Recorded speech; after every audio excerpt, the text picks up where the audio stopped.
Bonjour, Balandia, Canal Congo Télévision, Balandia Radio, Liberté Kinshasa, les rendez-vous des auditeurs de Kouta Nabino na Tongo na Lelo, pour na kubeta masolo ya Mboka na Biso, masolo ya Suka ya Poso, rendez-vous des auditeurs, et bien Zalaka, lundi jusqu'à vendredi, au Kouta Nabino, où ils allaient rendez-vous ya Suka ya Poso, pour na kubeta masolo ya Mboka na Biso, chapitre ya politique toujours, où ils ont dominé l'activité ces derniers temps dans Mboka na Biso, République démocratique du Congo.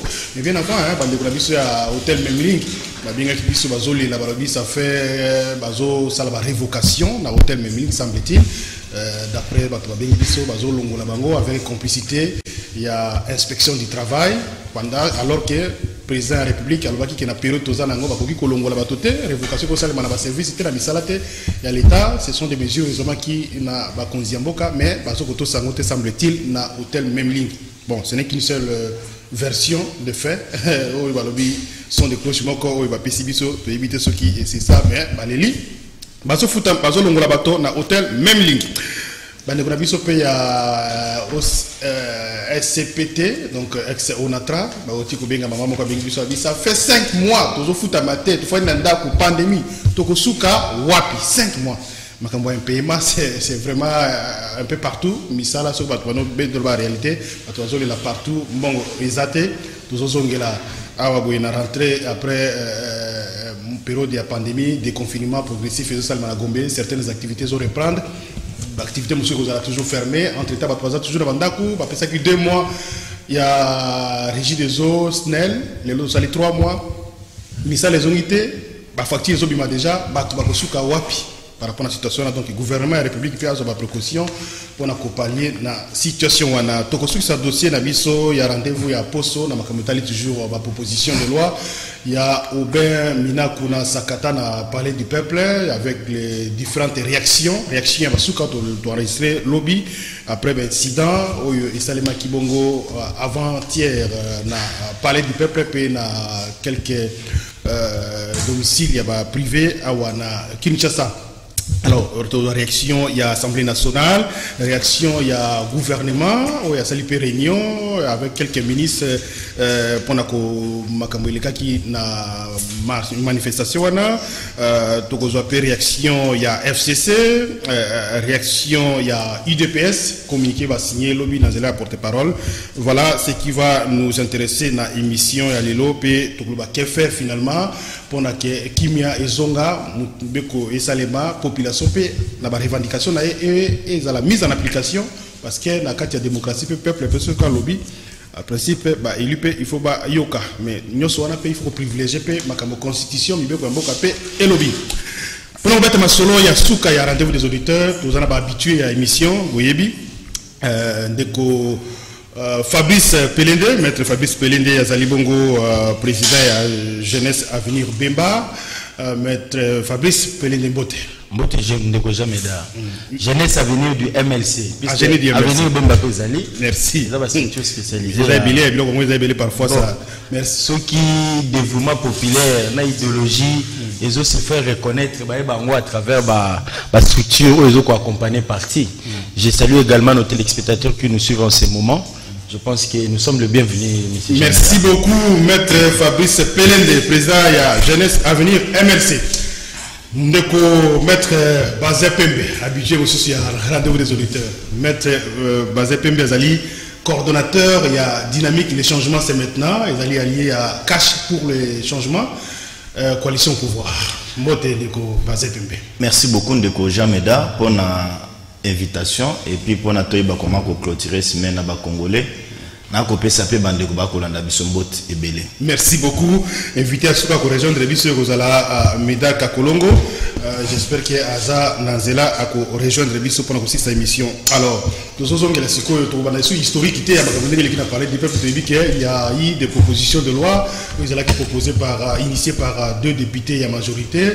Il y a FCC, Obemina Koupé Sakata, la proposition de loi ils ont visé secteur il y a justice, il y a beaucoup de certaines innovations d'après Bango, mais proposition est mal perçue par une bonne partie à opinion, tout le monde à classe politique, ils ont lié à coalition pouvoir, notamment Cash, IDPS, Télémeli yango, ezala Lamuka, Télémeli yango, il y a aussi d'autres réactions à la société civile, structure Moussousou, Télémeli proposition wana. Mais dernière réaction, les aliments comme tali incident, les cas qui par rapport à la manifestation, et seulement qui n'a communiqué de Yoka, il y a Assemblée nationale, baza condamné par acte, sengi bongo poursuite judiciaire contre les auteurs intellectuels, il y a manifestation wana.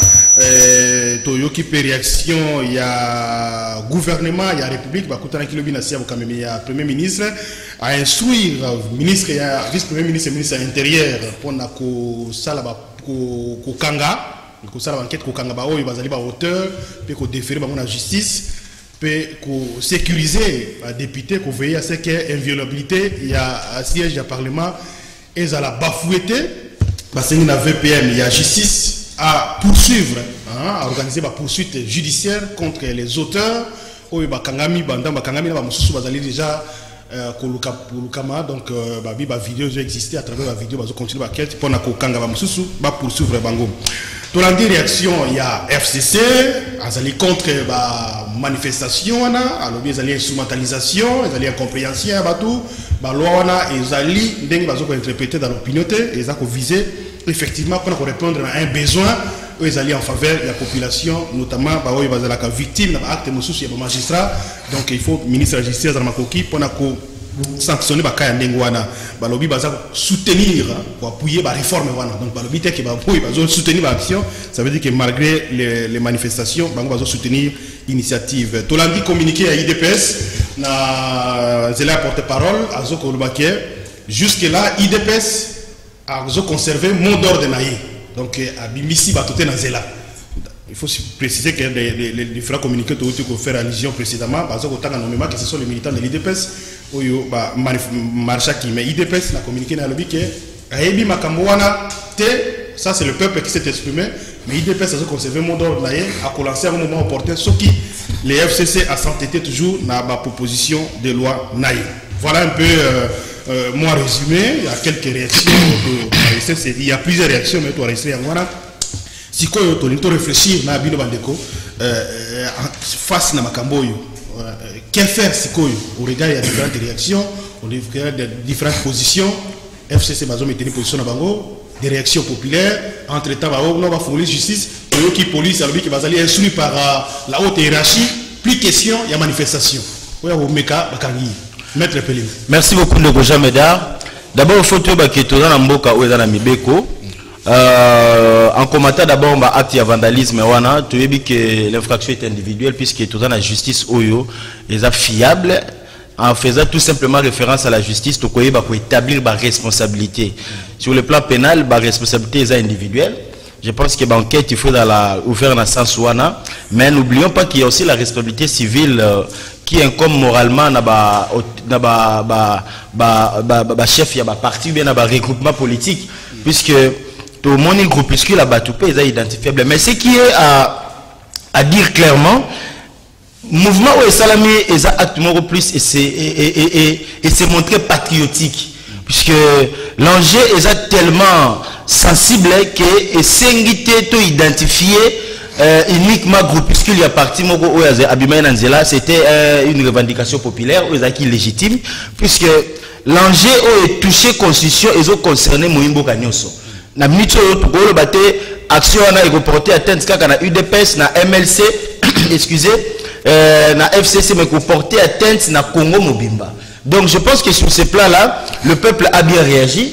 Patriotiquement, c'était la réponse adéquate, puisque jamais il y a 3 protecteurs de la Constitution à Bissau. Protecteur de la Constitution, Liboso est le président de la République. Dans le cas d'espèce, tout le monde, le président de la République a se manifesté. Ça a communiqué avant-hier, a réagi, a condamné. Non, mais la réaction claire et ferme, puisque la réaction qui fait d'ambiguïté, ça ne donne pas, ça n'inspire pas confiance. Et tout dans la Cour constitutionnelle qui se déclare même incompétent. Donc, tout ce qui est un peuple, 3 batois sont censés défendre la Constitution. Je pense que le peuple qui rempart à Souka, Oyo, à mettre en garde et loi on est les catés. Et d'autant plus que même Nazo moi, puisque nous avons une constitution, je me dis des fois, les prédateurs politiques, les criminels, ils n'ont pas autre chose à faire qu'aller forcer là où ça ne va pas. ou là où ça n'ira pas, puisque même la constitution est moko azana ba disposition interdit ba type ba révision ou ils ont touché dans ba pouvoir judiciaire. Je pense que maintenant il faut c'est peut-être référendum à la limite, puisque nous avons la constitution ni négocier la qui loi waneleka, puisque la constitution lui-même interdit dans ses dispositions de si je ne m'abuse pas l'article 220 ils ont clairement l'indépendance de la justice. L'article 149 ils ont établi un système politique en séparant le pouvoir. Je ne vois pas où est-ce que la loi de Minakou, cette proposition-là, pourra s'installer. Ce qui va te balobi, loi est car la disposition va fâcher, mais jamais d'art. Il y a des discours où il y a eu seulement une phrase ou un mot qui a changé la donne. Tu as discours, il y a Roosevelt, ta déclaration à des heures. Exagération pesante, dans le sens il y a diabolisation, il y a initiative. Non, mais écoutez, l'intention est criminelle, parce qu'il y a clairement. Donc, on a une proposition. Mais oui, nous avons. Et c'est quoi les dispositions qu'on énervé? Chercher à substituer le pouvoir judiciaire au pouvoir exécutif plutôt est une entorse constitutionnelle. Est-ce qu'il essaie de démontrer en gros, puisque l'indépendance de la justice est garantie, c'est sur base de ça que nous avons un système politique où ils ont séparé le pouvoir. Donc je pense que les démarches mornes, les démarches mornes, mais la leçon que nous pouvons comprendre sur les Congolais, on sent la stupeur, la peur dans les chefs de ceux qui ont détruit ces pays. Puisque ils ont peur, ils ont s'infiltrer, ils ont se sentir déjà responsables tout en observant un appareil judiciaire neutre. Ils savent qu'ils vont répondre à tout moment. L'appareil judiciaire est neutre. Non, en fait, c'est-à-dire, jusqu'à là, peut-être ils mettre ma réserve. Mais en observant du moins, on sent qu'il y a des avancées majeures, puisqu'on ne peut pas rester sceptique. Donc,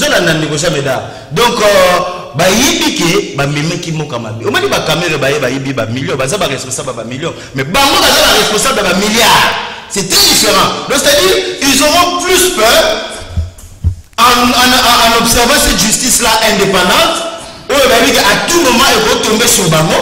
Donc, je pense que Bazo Salamo n'a pas se protéger, mais c'est une intention déjà détectée. Ministère de la Justice. L'autre volet. On continue. Le ministère de la Justice, c'est quoi ça indéfiniment géré par la FCC? Non, mais nous avons un système politique dans ces pays. C'est pourquoi nous votons la Constitution. Puisque la Constitution, c'est les droits d'un peuple. L'idée qu'un peuple se fait de son droit. Nous avons adopté un système de séparation de pouvoir. Où la Constitution lui-même est claire, qui dit qu'aucune institution ne peut interagir avec une autre institution. Et le principe de séparation du pouvoir, on est dans tout avocat, dans l'article 149, c'est clair. La justice est indépendante, puisque au moins, le ministère de la Justice, il est dans l'administration de la justice. Équipé ma garde des sceaux, équipé ma prison, équipé ma tribunal de paix. L'indépendance de la justice est garantie par la magistrature, par le magistrat. Merci. Donc, derrière tout ça, nous devons faire très attention au peuple. Puisque FC, ça va être très malin. Moi, à mon avis, puisque mon analyse n'a point je supposerais qu'ils savent que cette action est d'une nullité. Mais ils peuvent créer une diversion. Pourquoi on est dans phase tout ça? Enjeu majeur, enjeu électoral. Mais au moins, dans la district, dans la loi, fâcher la population. Je pense que sur cette matière, tous à la il s'agit d'une question nationale et patriotique. Mais on toujours revenir sur parce que c'est une question qui intéresse actuellement. Oui, c'est pertinent, il faut autant de jours pour parce que c'est toujours d'actualité. Chaque jour, développement, alors, s'il y a un problème à nouveau, il y a justice, au magistrat, au corruption, au consort, c'est toujours le ministre de la Justice qui a visé, notamment dans le Parlement, sur le plan politique. Non, il faut réformer la justice, le ministre va taper sur hier, et ainsi de suite. Mais si vous avez une réforme, pour qu'on mon bagage, peut-être pour un comportement magistrat, la magistrature, ils ont 10 ans, ils ont un circuit. Donc, on va faire la et les gaga. Papa ya, noko ya, ainsi de suite. Mais ça peut-être que non, jamais d'art. Il faut comprendre l'intention criminelle de Naoloba. Puisqu'il y a l'autonomie organique au sein de la magistrature. Les magistrats sont gérés par une institution qui organise les magistrats. Est-ce qu'on a eu d'abord à mettre en cause cette loi organique qui gère les magistrats, voir à quel niveau il faut modifier. Si tu vois là, ils ont la responsable d'être le Parlement. Si le problème est allé dans la magistrature, c'est le ministre. Le Parlement est une institution à part entière. Institution politique. L'institution judiciaire aussi est une institution à part entière. Merci. Le législateur a été malin et prudent, c'est pourquoi il n'a pas voulu qu'un pouvoir influe sur l'autre. Donc, il y a moins d'autres substituer le pouvoir judiciaire au pouvoir exécutif. Et là, c'est-à-dire, donc on est en contexte constitutionnel. Merci. La constitution est impossible. Deko bazar pe me ko bosa na teke so que député sali mabe justice ko kangaye. So président pe sali mabe justice ko kangaye.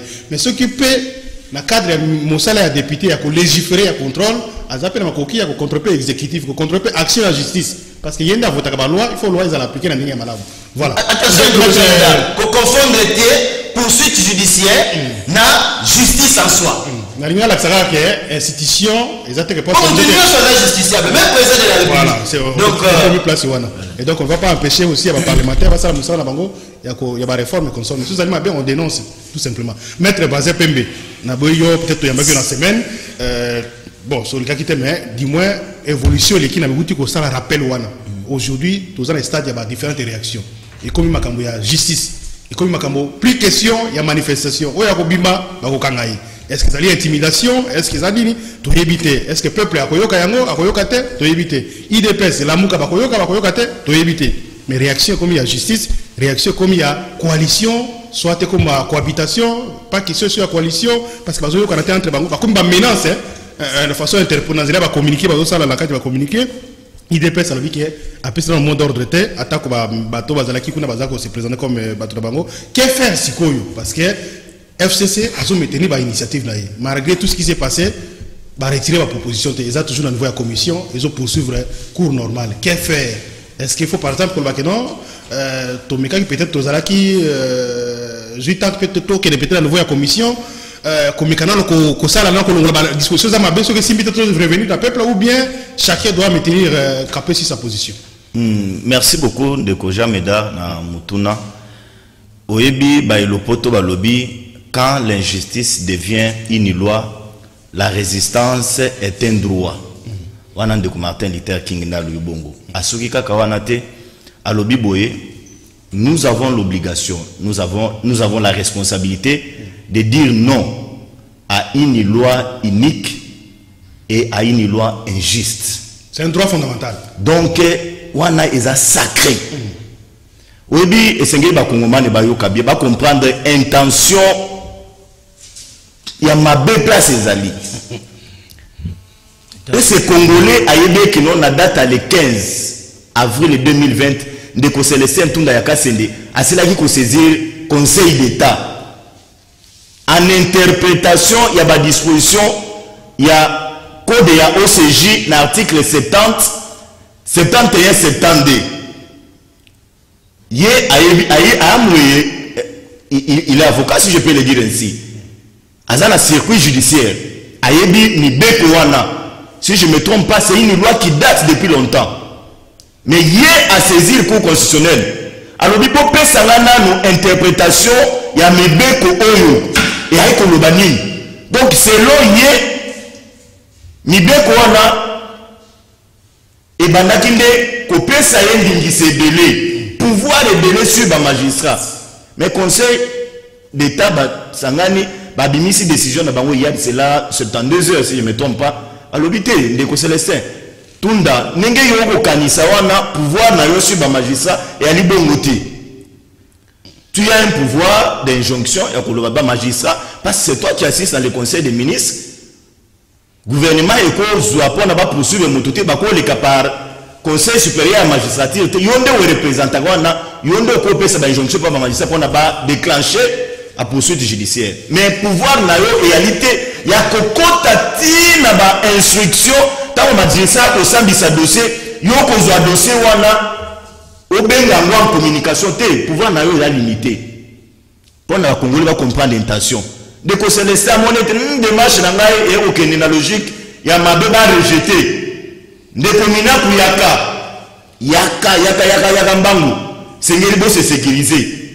Kota na labo ça là ma proposition loi misatu sangani basali ba proposition loi misato ngana nango tango poser question na ndeko Fabrice alobi azana tanga ba disposition oza ko énervé tanga ba disposition nazo ya ndeko tango bango bakoti ba proposition loi ya ndeko Minako Zoa na banana on comprend on faut ça la lecture combinée, c'est-à-dire on comprend dans l'article na ke ndeko jamais da pona ba congolais ba comprendre intention ya mabe place ezalaki na mobeko ya ndeko Minako na article 70 asali article 70 asali na 70 bis alobi boye manani ministre ya justice yende ayali autorité directe sur ma magistrat ya parquet ndeko jamais da a autorité directe sur ma magistrat ya parquet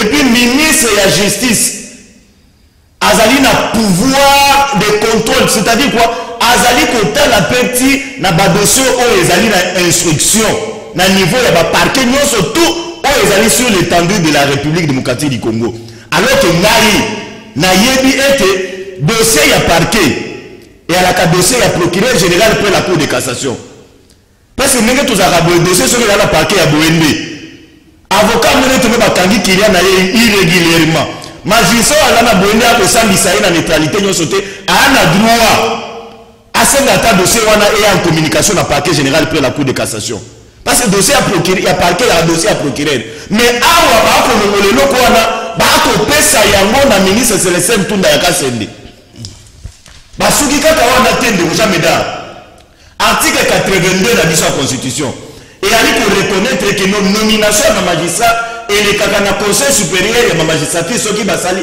test ya magistrature et puis article wana ezali ko renvoyer biso na article 152 ya constitution na biso ko ezali ko reconnaître conseil supérieur de la magistrature et puis basali ko énumérer na bato ba siège kana conseil supérieur de la magistrature ministre Célestin Ntunda ya Kasende parce qu'il y a azali wana bazo sala allusion na ministre te mais na disposition ya Minako bazali ko lobete non de Célestin Ntunda ya Kasende esengeli yenda bana kwa sise conseil supérieur de la magistrature na ya jamais da au monde ça va kanisa ngai donc esengeli ba kongomani ba la tribune est libre te pour ça là pour tout na bitunati je m'excuse alors pour relancer mais là c'est la question par rapport qu'est faire c'est ça la question fondamentale je viens alors je viens vous déplorer la loi vous déplorer les propositions soki ba kotisi ministre o ya politique ane ba sentiment politique na ye na conseil supérieur ya magistrature to bebisi justice na biso parce que comme la magistrat a siéger na conseil supérieur ya magistrature amoni ministre aye à cause de la neutralité du soir et mettre ma vie n'a été donc jamais da ce qui est na mobete wana plus loin c'est que les bakongomani ba comprendre toi il a principe moko ya na kati wana la prime serve mais la parole est libre, c'est-à-dire quoi tant le magistrat kangi mutu atinye na tribunal dossier comme la maboko a parquet procureur wala na dossier na wana akoki ko mettre la vie na ya le non na kangaki moto justement mais tant que vous avez ça à niveau tribunal na mono te non awa ali nosa botika ye mais na mobeko ya Minako ba ko mobeko non principe wana ko ko s'appliquer te sengeli procureur oya eko siéger na audience wana na dossier na vie wana na ministre de justice natanga na innovation hein natanga parce que tam super kotia makamweza oya yomoko oya makata mbingo non nazana na trois propositions natanga na moi na wana natanga rapidement oya zali proposition de loi organique numéro modifiant et complétant la loi organique numéro 5 août 2008 portant organisation et fonctionnement du Conseil supérieur de la magistrature. Innovation va commis boyer. La présente proposition de loi organique apporte les innovations suivantes. La possibilité reconnue au ministre ayant la justice dans ses attributions de prendre des mesures conservatoires contre les magistrats du parquet défaillants. La consécration de la suppression des parquets au titre des composantes du pouvoir judiciaire indépendant dans sa mission de dire les droits. Et puis enfin, la consultation du ministre ayant la justice dans ses attributions en ce qui concerne la gestion de la carrière des magistrats du parquet. Par exemple, que la possibilité reconnue au ministre ayant la justice dans ses attributions de prendre des mesures conservatoires contre les magistrats du parquet défaillant. Na place on a osé le prochain on a nini.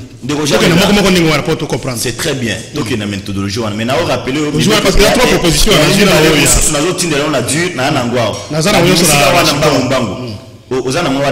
C'est une bonne chose. Oui, tant qu'on va pouvoir mesures conservatoires et aller kolobanini.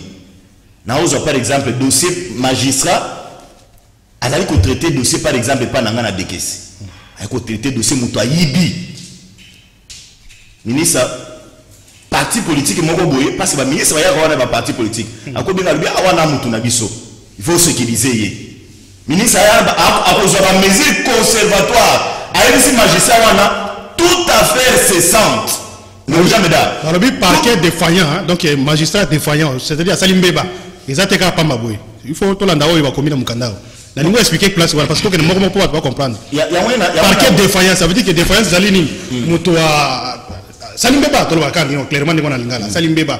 Loi yango po atsa mobeko yango yo na yeko fundi lupango na ngaba iba yango na l'état na laxi mikanda yo so consort mais le quoi par exemple nazana mbongo te. Muto azana mbongo a corrompre azu a pesi raison. Ngai le quoi nazana mbongo te nazana mikanda ba document preuve makamio so loi yango yo na perdre. Ce qui est c'est pas aussi une défaillance de la justice. Jamais. C'est à ce moment le ministre peut pas intervenir. La loi a tout réglé. La loi a tout réglé. N'a renvoyé l'article 152. Où il y a le conseil supérieur à la magistrature. Les magistrats sont soumis aussi au disciplinaire. Les magistrats sont soumis au disciplinaire. Merci. Les magistrats ne sont pas au-dessus de la loi. Les magistrats sont à la capée, justiciable. Et il y a prise à partir de magistrat. Merci. Donc, pour la remonter que non, avant de constater défaillance à magistrat, nous avons constaté défaillance à magistrat. Et il y a un procureur, il y a un chef, il y a un direct. Mais il a constaté, mais le ministre, il y a 6 mois de constaté. Dans ce moment, il y a un juriste, il y a un lobby, il y a un avocat, un lobby, toujours qu'il passe dans la juridiction, il y a un procès, il y a un avocat. Ils ont un dossier, ils ont samedi, ok, ils bloqué. Alors, par exemple, il y a un conseil supérieur de la magistrature. En principe, il faut la représentative, pardon. Donc, délégué à la structure, à la société, ils la représenter. Mais conseil lélo, il y a la magistrature, ils ont magistrat de Bazranakati. Donc, on doit représenter, il y a la pharmacie à Zatmate, représenter la corporation, or c'est un conseil, ils sont censés dire les droits, qu'on ça la sanction pour représenter la structure. Alors, le comment il y a cop d'après, alors, magistrat Bayebani, ce qui maître Fabrice Salimbeba a dit que vient à Zakura à moi nani à Bomi. Donc il faut pas étendre yango, la structure de la société et ça la peut représenter la carte. Jameda. Est-ce que avec beaucoup de respect, na évité ceux qui azali avocat, azali juriste, beaucoup de respect naie, ceux qui a réfléchi, ceux qui bongo. Aza pharmacien. Merci. Aza pharmacien. Voilà. Justement, le but qu'il faut pas pharmacien. Justement, pour aller le but qu'il faut pas pharmacien, puis va représenter la carte de conseil. Azali pharmacien. Juriste, c'était. Non, je ne dis pas ça. Je vous rapporte que Azali juriste, Azali avocat. Nathalie carte n'a été sauvée longuement. Alors, pour naïe, il faut pas juriste. Non pas seulement conseil, nous allons magistrat consort, non. Il faut pas étendre yango. Bato ya pharmacie base à la wana ba corporation mususu ya ba médecin base à la pharmacie ba na ordre na base ba médecin ba pharmacie ba na ordre na base ba ya ko se ba ko ko ma magistrat ça ba ngoni zela a ko mettre opinion ni zela ba magistrature ça organise sanction or organise sanction et ça la corporation les est corporation les ali corporation il faut tika na image ya corporation et ça la et ba étendre yango parce que ça joue ils ont représenté ndeko yazala pasi kuna o yazali paysan commerçant à souffrir ndo nangai na risque de ça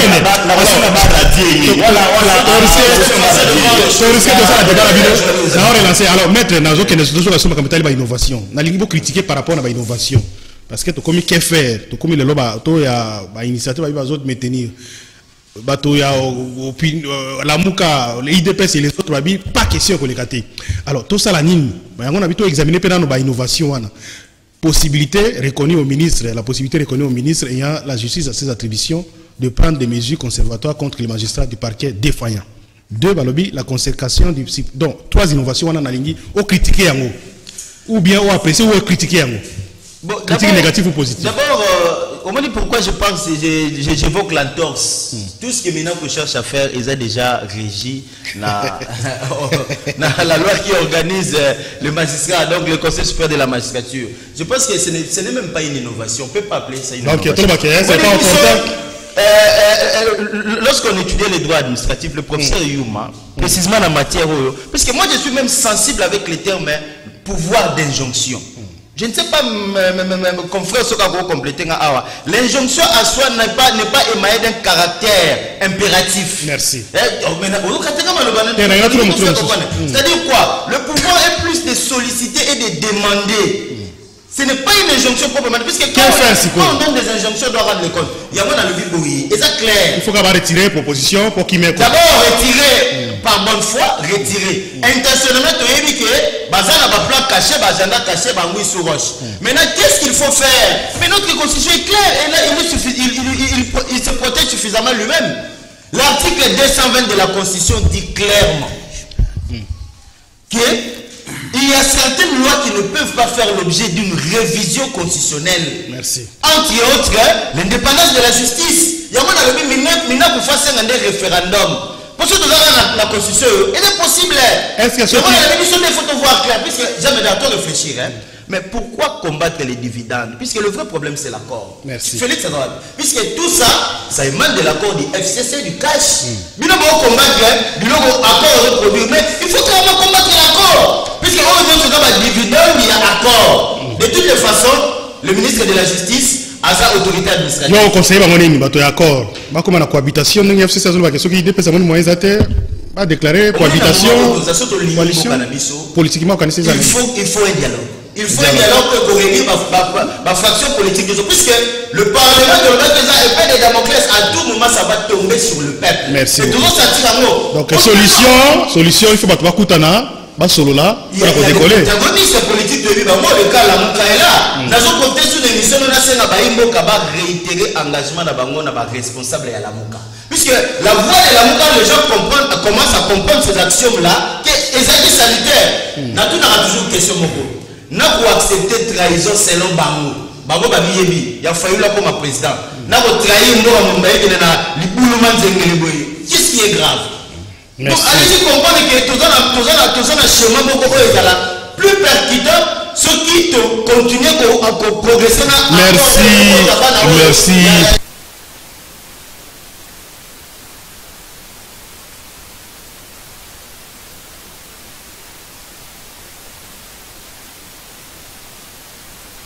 Mission, avec le président du parti politique Congo en avant. Voilà, j'espère que au moins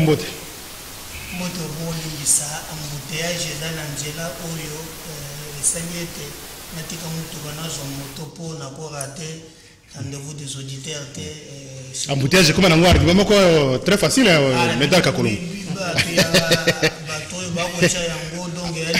Alors merci beaucoup tu rappelles qu'il est là parce que tu dois clôturer ces mails il y a rendez-vous des auditeurs tu as tout côté sur ma détail ma communauté parce que certainement tu as une émission sous ma proposition mais l'autre toujours la réaction différentes réactions il y a eu mobilisation manifestation batumusu balobi ya bara to IDPS bino les akibatu na bangote ezali pour peuple à marchaki d'ailleurs na yokimi Lumbashi ba marché na Matadi pe apparemment ba sali manifestation il y a eu quelques villes musu ba sali manifestation pour na côté les melaka ba kamotali proposition à loi wana mais malgré les manifestations sur le plan institutionnel tout le monde le croit que la proposition les allait toujours maintenue bien au contraire balobi bazo ko enclencher ba procédure judiciaire contre ba auteur il y a des destruction, des actes de vandalisme et tout ça. Oui, c'est qui avant-hier à Kinshasa. Alors, réaction dans les années, pour la réaction, il y a réaction à ministère de la Justice, il y a gouvernement, réaction à l'Assemblée nationale, réaction à FCC, réaction à PPRD. Et il y a IDPS na PPRD. Réaction à Galbosso, ça conseil na Ndeko Kabila, un ancien chef de l'État, moni tokomina moi kimia moi muke o yotozana ngolelo, il faut profiter na yango. Ye omoni na lobaki yango na bitando ko musolobi talaki ngakati na yo za monene tala biloko nyonso nkolo apesa yo ozanga ke lokote mobulu et ko profiter na yote. Alors 650 millions ya salaire. Non seulement ça mais passion nyonso na kingaka ki hippopotame ngulu nyoka mai zamba tout eza na kati. Azapre majorité parlementaire. So la mukina tongo atala ka nyonso wana ayebisa bamine ko batika ya fanda na kimia. Ya mibale na kolobana Gilbert Kankonde. Ngana za partisan non violence na moni lobby atambola lobby que gouvernement ko indemniser batoyo ba sali une bonne chose parce que tout linga violence parce que la violence engendre la violence mais je veux aussi que bakende ko indemniser batoyo batumba na permanence à IDPS. Gilbert Kankonde vice-ministre akende pe ku famille ya batoyo de la justice pilelo ndaku oh bah bouki mutuka bomoni ke il faut bagende ko indemniser bongo bato Gilbert Kankonde oh bah tomba mabuta na bango tilelo ezala ka ba réparer yango na yoki on se précipiter te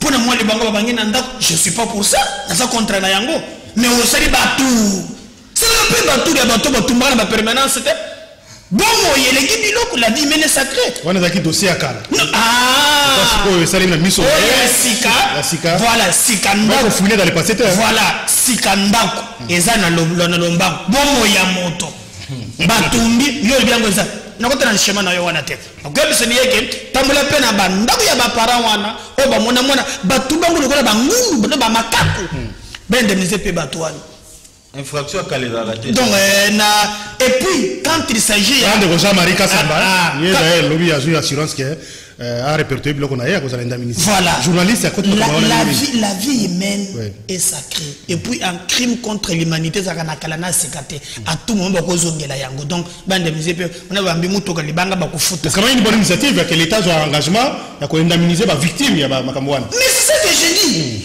Baka les victimes à bon mot. Voilà.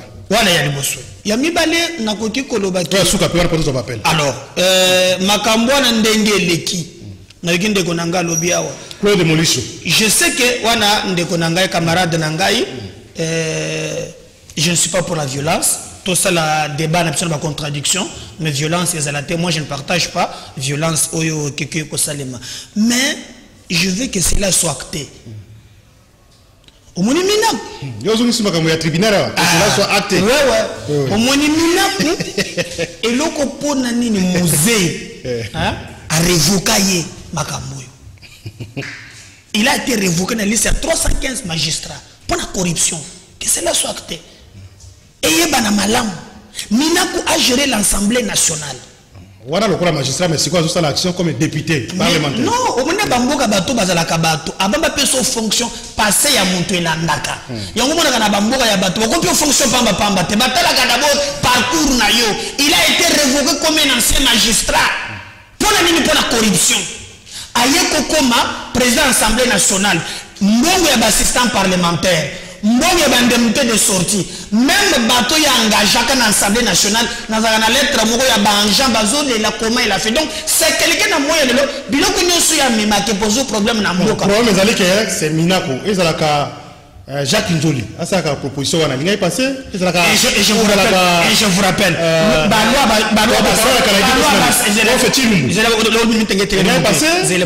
C'est parce que c'est Minako. Loi sur les réformes assainies. Et ça naturel ya mabunda. Il y a le condo. Pardon. Loi sur l'agriculture, loi sur les peuples autochtones, oyo précieux andeni. Mina ko comprendre que lo lenge bango ba pumola mboka oyo. Donc justice bandi musala na. Donc eza nécessité siko pour que précipitation ça na proposition. Pour la combattre la miyibi. Les autres ont besoin loi par exemple proposition tellement comme seni, c'est ça rapidement. Mais c'est ça. Alors, le coup de bango ba tchali le boko na libenga ya l'état ba komi ko banga ke ba ko kangama mais je peux les rassurer na yeba ko lo ba ke non on dirait ce que le ba ko tcha ceux qui plaignent ceux qui ndengeni Janine Mabunda c'est que je peux te dire hein na ndenge ya solo nenya sa pesi ko conseil lobby tango banda ka toyebaka tango esila ka toyebaka te bon retirer la vidéo et je demande à notre peuple tous à la debout en respectant les mécanismes constitutionnels. Muto abangi sabiso te. Na yokipe Merci. na yokipe na yokipe. Voilà ta casque là. Ngana kama ni retard. 10 secondes nazo zo ande komoka tuna pe mutu. Jamais dans une minute. Oui. Une minute. Zela. Allez-y. Tous ande komoka tuna na mutu na zali pe juriste, azana contradiction, bolemisi. Allez-y. Mbote ndeko. Oui. Mutu na présentez-vous là s'il vous plaît. Bon, il t'a là, M. Dominique, il a dit voilà. Oui. Mais. Allez-y. La ligne autour de la Namoutu a MLT Wana. Arrestation, il y a Jean-Jacques Mamba. Et ça là qui, conforme ou pas? Non conforme, mais c'est pas. Ça là qui conforme, tu crois? Pas confondre la procureur général pour la Cour de cassation et pas là. Nani, pendant que la membre la bureau et la conseil supérieur à magistrature. Merci en tout cas. On va voir après. 30 secondes et puis nous Abi procureur, il y a quoi, président de la Cour de cassation, procureur, la Cour de cassation, parce que il y a membre, il y a Conseil supérieur de la magistrature. Donc on a hier, vous allez peut-être favorable, il faut pas réformer, mais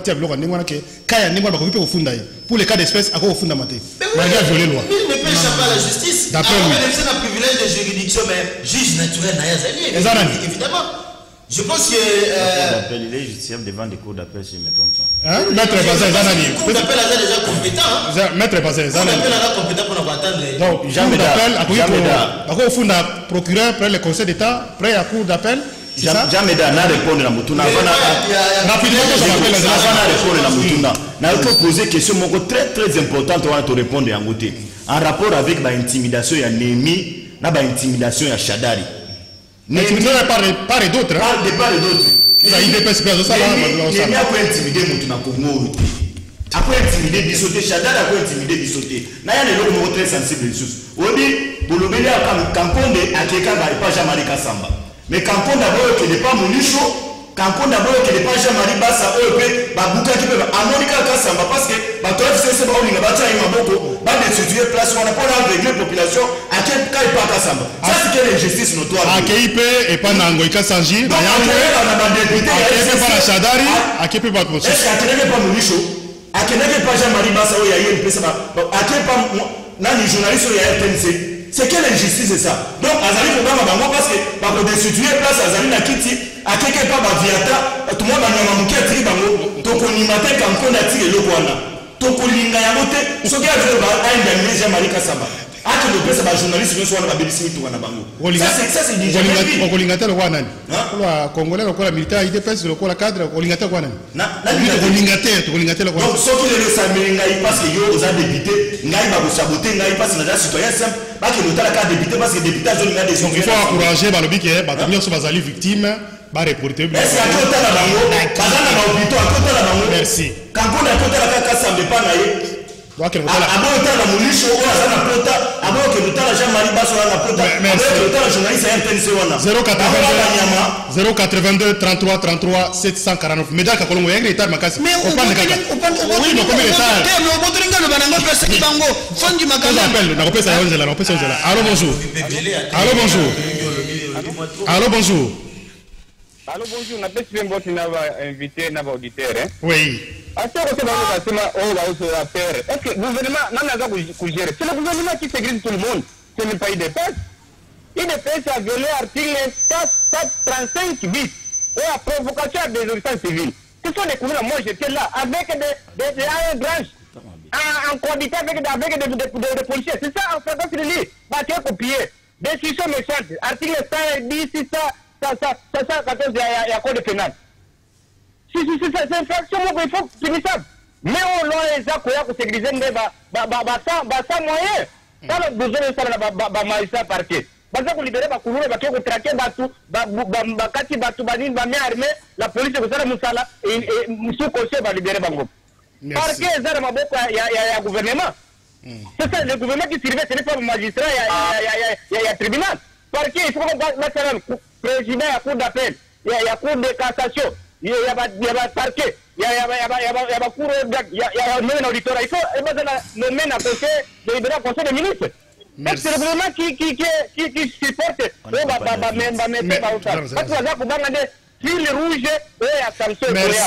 Merci Ndeko. Merci Ndeko. David Nangalema, je crois. Nous allons connaître ma voix, ma fidèle émission. Ndeko Moko Zobenga, Benga la numéro y a appel normal parce que si nous avons venu dans le téléphone, on a quoi justice. Allô, bonjour. Allô, bonjour. On a une précisé Awa. Alors, que Batu Oyo Abimaki et Zalaki Batu ya IDPS. Il ne faut pas qu'on confonde Batu ya IDPS na peuple congolais. Oui. Batu IDPS c'est ça Burundi. C'est là mouké. Et puis, nous avons précisé sous ça que IDPS, M. Tshisekedi a là devant la responsabilité na trahison Oya Sala peuple.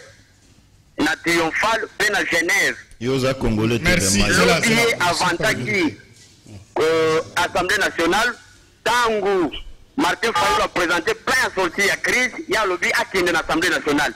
Le loba wangani Assemblée nationale wana. Si c'est que dit, à Kolanda Kamere, na trahison à la peuple congolais. Merci. Je vous remercie. Merci. Tous appel monsieur tous le comme tali solution comment ça là par rapport à la réaction. Il y a classe politique hein, pour la proposition il y a initié par la députée FCC. Allô, bonjour.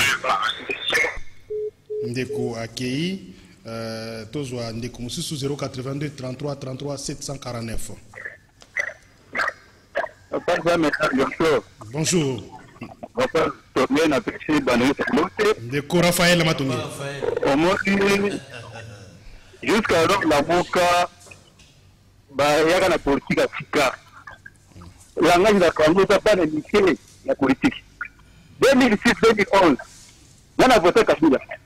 Mais à Jérôme Moka, politique est pour le passé, politique c'est la stratégie pour faire quelque chose. C'est ça la politique. Comme le témoignage, donc, contre-force sur le terrain, c'est ce qui montre que non, ces gens-là comprennent la politique. Politique est de voir la télévision pour le force passer. C'est sur terrain, rapport de force. Lorsque le peuple dit la Kubanda, et la petite force, c'est ça la politique. Il y a un autre projet qui s'appelle la Mouka, l'autre distraction. Ce qu'on dit, on a deux pécatés. D'autres distractions, politique, ça, rapport de force sur terrain. Courage à courage. Tous les Congolais ont dit non, pour mettre non, dire non à ces lois sataniques de ces messieurs et dominants. C'est un peu ça. Dire que c'est ça déterminé et qu'on les appelle ça, c'est-à-dire anticonstitutionnel.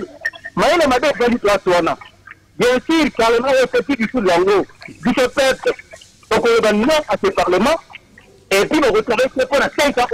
C'est ça la décision. Ou bien la dissolution, ou bien c'est un peu pour l'élection. Parce que nous sommes là pour les élections encore. Pour l'élection, parce que nous avons une histoire qui se ferait, une histoire politique qui fera que le peuple soit toujours là pour créer ce pays. Donc c'est pas ça, comment on va faire, mon cher. Nous sommes une histoire qui se ferait, la Mouka, le Jaban Abassi, c'est pas une reprise à la télévision, mais qui peut bosser dans cette compétition. Merci, Ndeko Raphaël. Mais la moindre fois après la proposition de loi, peut-être qu'on a commis quoi ça, mais non on a réaction à la Moukana IDPS à la Négmoko. Vous avez contre proposition à loi. Mais évitez ce qui est patriotique. On a division dans la guerre. Tous appels. Il n'y a pas de division à ce sujet. Et la question patriotique, il y a souveraineté Moka. Pour une fois dans la vie, la Mouka est revenue dans la conscience. Ah, non, mais allô bonjour. Zéla. Allô bonjour. Bonjour, le comédien, c'est l'invité Nyons. Bonjour, papa. Ah, là, vous dites, moi, qui vous parle, je n'appartiens à aucun parti politique. Mais le loi, étant une loi où la population, surtout quand on a des David, où il y a fanatique, il y a Kabila, et aussi qu'à la communication. Et puis, si on veut indemniser Bandeko, Jean-Marie Kassamba et autres, là, vous dites, la police, à travers, plutôt le ministère de l'Intérieur, à travers la police, on a censé sécuriser la population congolaise. Parce que côté là-bas, on a couru dans la bande, on a tué des billes qu'on a bango, c'est la bataille comme côté. Ce qui va vous dire, c'est la bataille, tout ce qui a été victime de communes là, nous devons à Manani, nous aller là-bas pour nous réclamer. Les lois et les mécatés, je suis Henri, je vous ai appelé d'Injil. Merci beaucoup, loi et Kolekate. 082 33 33 749. Allô, bonjour. Allô? Bonjour, papa. Oui, bonjour. Bengi biso wapi comme la bonne oui. Monsieur Gaspard. Oui, monsieur Gaspard. La loi, même la loi, il faut faire une forme. Les lois, à ce qui dépend, ils ont permis à faire ce qui ont quitté dans la proposition. Donc, le Cambodge a beaucoup de choses que ça me dit. En tout cas, je suis censé la loi. Comment député, la voté une loi au moment où il a dit que la période, il n'est même pas permis que ça la proposition. Là, c'est pour encore immerger les gens. Et en plus de cela, et le Tchad de l'indépendance, et la terre de l'indépendance, comment le député va permettre de faire l'usage de faux, il y a certains documents qui vont faire la pétition en ligne. Or, article 126, le code pénal du code 2, ils ont une pétition. Alors, dès lors, le code a dit que jugement, parce que c'est mieux ce que la pétition, pas. Sauf que localité, ce n'est pas la juge. Alors, la décision judiciaire est rendue au nom du peuple. Mais est-ce que le peuple, on a dit que bon, il y a mis des choses merci. Interférer dans la vidéo que justice a aussi ça. Merci beaucoup. C'est ainsi qu'il faut nous, et du fait, la procédure, déjà, il n'est même pas permis qu'on t'oppose. Merci. Là, le triangle du fait, la forme, on est médiocre. Bah, retirer, ça médiocre, les propositions de loi. Tous ont deux appels à Souka Négogérie en Boka. Allô, bonjour. 082 33 33 749. Allô, bonjour.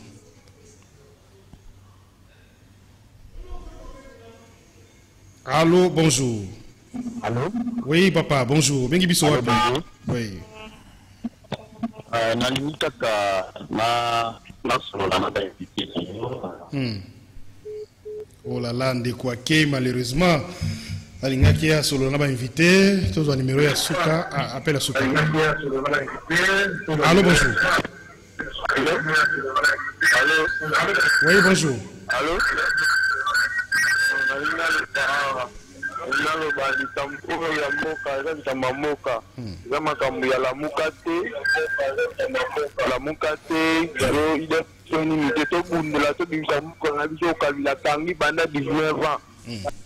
Merci beaucoup. Souka Nanowana, Togo Bandela appel na deuxième partie émission à 10h30. Toba Nanande ko Medar Kakolongo. Ba menace de part et d'autre. C'est vrai que commenter moi ba appel ya bandeko, mais ba menace de part et d'autre. Et ça la FCC ont senti que menace c'est ça les ma polile na IDPS, IDPS a menacé FCC polile, la Muka a menacé, ba menace wana comment to ko interpréter en de part et d'autre. Non, oyebi. La menace ya ko référer à la justice, la menace ya ko la coalition, la menace ya utiliser la rue pour ko bengana ba oyo ba ko sala mabe, nyonso wana comment on peut prendre ça? Position nanga pona coalition yeba kango depuis que la coalition bondoki ngana ko kota makambo coalition na tala makambo ya Congo et d'ailleurs à l'époque notre parti avait pris des décisions courageuses. Notre parti Congo en avant, nous avons proposé à l'époque Tolobaki que le chef de l'État devrait entamer la consultation de la classe politique. Tolobaki na bande ko na biso bazali awa ya la muka na bande ko mosusu. C'est d'ailleurs une suggestion de ça là. On ne peut pas seulement critiquer, parler. Il faut faire des propositions pour la Lucie. La crise est déjà là. Nous avons créé une coalition pour les réformes. À l'époque, et nous pensons qu'à l'ère actuelle, parce que le problème est que le problème est la biso. Donc nous avons dit que le chef de l'État, il est grand temps, en tant que père de la nation, à consulter la classe politique, à dégager un consensus. Et nous l'attendons, il va se prononcer le 30 juin. Il doit comprendre que le FCC, c'est une machine diabolique. Lui, il n'a pas eu la chance d'avoir battu, il a raisonné Pembeni Naye, surtout de flatteur. Tu sais que dit, moi je loue, tu sais que dit, béton, moi non. Conseiller sur la présidence de la République. La plupart des gens sont comme ça. Aux yeux de le radicalisme, oui, mais à l'ère actuelle, Mboka elle est en danger. Le grand entre l'engagement, au moni menace, et puis Chadar na langage, on ne peut pas intimider les partis comme le PPRD. Ah oui, c'est le parti majoritaire, et puis c'est vrai, on est pas député Belé, institutionnel. Institutionnel. Je peux lui dire. N'a jamais respecté les institutions. Quand il était vice-premier ministre de l'Intérieur, il a saboté la haute cour constitutionnelle. C'est sous son règne en tant que vice-premier ministre que la haute cour et une décision, il s'est opposé à la cour constitutionnelle. Merci. On n'a pas oublié ça. Et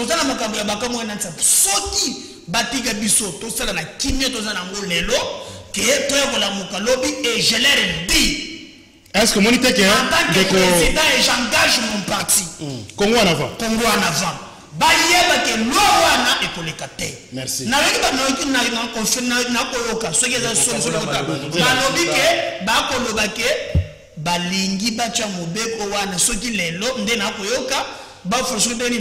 Alors toko landela. Merci. So ba meki. Merci beaucoup Ndeko Fabrice Belende. Biso MLC tozana objectif moko ko libérer Congo mboka na biso. Ba problème eza na mboka na biso et outil na pouvoir fabriquer na kingaka tu eza na corps wana. Tokosenga batu ya IDPS boyi. Tozana bango langage moko. Adversaire ya IDPS eza la mukate. Mais ba comprendre que bango eloko sengeli batala ba attaquer eza nde accord. Accord même biso na busoba soki bazo sala sembla ba passer outil accord wana eza ko linga mboka te.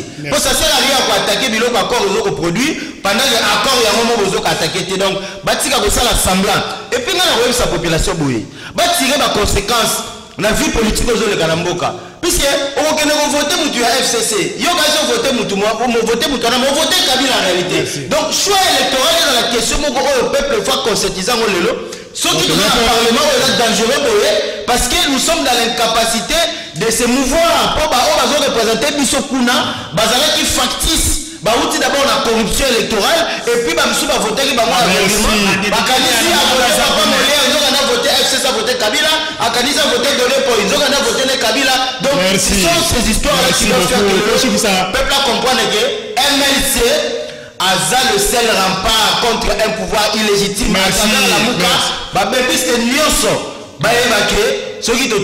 On fera l'échec à l'ennemi. Merci. Ndeko baza pe meto sarayo solution ko za la nini lelo on a dit ba réaction en tout cas la majorité va toujours contre proposition ba même ko yo quand même continuité on dit que c'est mauvais bati on peut même ce n'est pas moment ils ont opporté pour voir ça banini voilà qu'est-ce qu'il faut faire lelo est-ce qu'il faut peut-être qu'on ait une solution de Kolobi parce que même si on va faire ici à mon tiroir ça change quoi par rapport à la situation en Mboka parce que le conflit qu'on a toujours entre FCC cash Ndeko Jameda merci beaucoup na parole nanga ya suka na koyebisa madame Janine Mabunda ba intimidera peuple té biso ndi batuto tche au place wana soko bande ko lingo déclencher guerre contre biso yondo ko za la perdante okolongwa na koyebisa ndeko Némi yo ko intimider biso to ça loboko boy tu as en face de toi 80 millions de Congolais toi tu as 60 personnes bon laboratoire na bino Chadari yoko to lobela yote les lois va interpeller qui va sous 40 selon la police il faut continuer l'enquête. Au moment que dans tout ça, c'est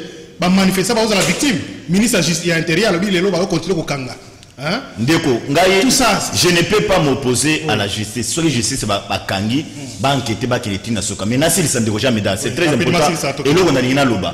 Mobeko et kolekate, je suis d'accord na bande konanga. Avec la muka mena là. Toki ninzela moko ya ngondeko bangisa bandeko FCC problème là ça la calme déranger papa lobby Christian ngakata biso mingi lobby na transport na komi na immeuble intelligent na kutaina un officier supérieur ya soda a cause la transport na nzela yango ina ko yebisa chef de l'état lukela ta ba soda ba officier supérieur transport ninge ba soda ba ko telema na nzela na ba policier e ko sala passe nga soki na ko leka na nzela na moni policier atelemi na lekaka ete soki na mutu na koyebisa kitana zo policier parce que na ko mona te tenir telema boy chef de l'état lukela ta ba soda mutuka et puis officier wana ayebisinga nini transport en commun à la police transport en commun à la police ayebisinga nini alobi na lukaka yo mais na moni yo par hasard yebisa chef de l'état soki salaire na biso ezo matate responsabilité eza na ba généraux na biso ezo lunga na monoko na ye alobi na ba liste fictif ezali ya ba policier ba ba soda ba oyo ba kufa kina lelo za kambo merci kina lelo za kambo j'en ai compris monsieur pardon c'est ça la si ça biloko papa wana ba do yebisa ngai normal oui abano yebisa nga tina lelo ba fictif na militaire bazali ba fictif policier bazali soki biso lelo tokozwa mbongo moke parce que ce sont les généraux merci na placer message na chef de l'état a répertorier ba soda nyonso merci na ba bango pour na mbongo ba soda mosusu pe ya ndeko Géry ya mboka na réalisation aleka bongo azalaki pe na nzela ya régie